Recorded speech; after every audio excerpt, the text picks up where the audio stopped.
from the Arizona Pima County Genealogy Society in Tucson, Arizona. I am here with Len and Pam Ingermanson, who is going to be our speakers at the June 16 general meeting. Hello, Len and Pam. How are you doing? We're doing fine. I would like to know a little bit about you, Len. Can you tell us what got you started interested in genealogy? Well, it started way back when I was a young teenager. At church, we had a genealogy class that was just for the teenagers, and it got us started. Of course, we weren't anywhere close to Family History Center or anything like that. The closest thing we had was Salt Lake, and we lived in Kansas, so it was a little bit of a trek to even go to Salt Lake, if at all. But anyway, we just started by getting some pedigree chart and some family group sheets, and tried to do 3 or 4 generations from what my parents would know and stuff like that. And that's about as far back as we got. We didn't know anything else.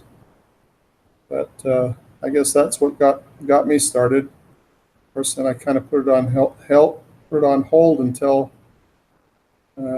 we got to Tucson, and we were called to work at the Family History Center there in Tucson. And Pam said I needed to put sources on all the stuff my parents had done. My mom had just put the sources as the archives in Sweden. That's quite not what you need to have for sources. And so I started ordering from some film and figuring out sources, and I start off with about 700 or 800 names from my direct line, and I just passed 30,000 this last month of adding more people and relatives and things like that.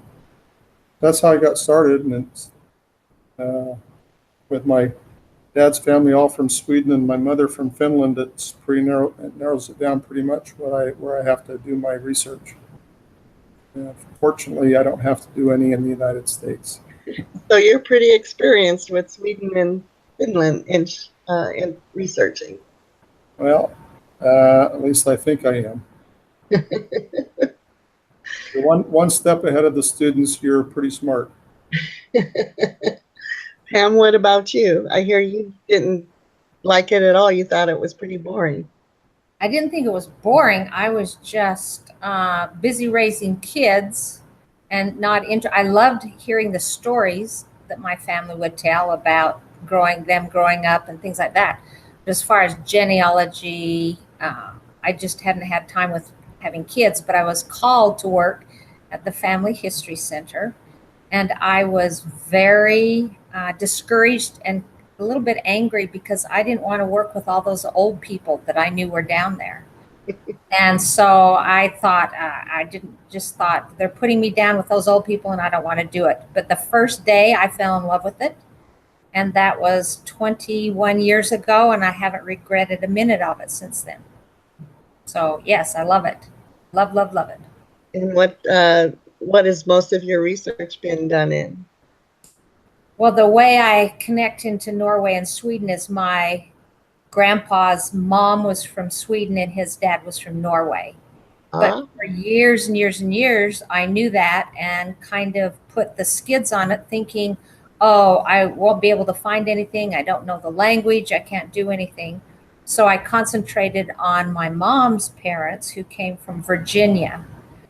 And I thought it was going to be a lot easier. Well, come to find out that Swedish and Norwegian records are miles ahead of the U.S. And so I spent all these years on U.S. research, hitting my head against the wall and going to Sweden and Norway. And especially Sweden, you can't write fast enough. You find stuff so fast and furious. It's amazing. So yeah, that's how it is. So I love to help people do Swedish research. It's fun. Well, everyone, we are going to learn from the Ingermansons how to do our Scandinavian research on June 16th, 2018 at the Duval Auditorium at the Banner UMC Hospital in Tucson, Arizona. And we hope to see you then. Thank you, Pam and Len, and we See you then. then. Bye. Bye. Bye-bye.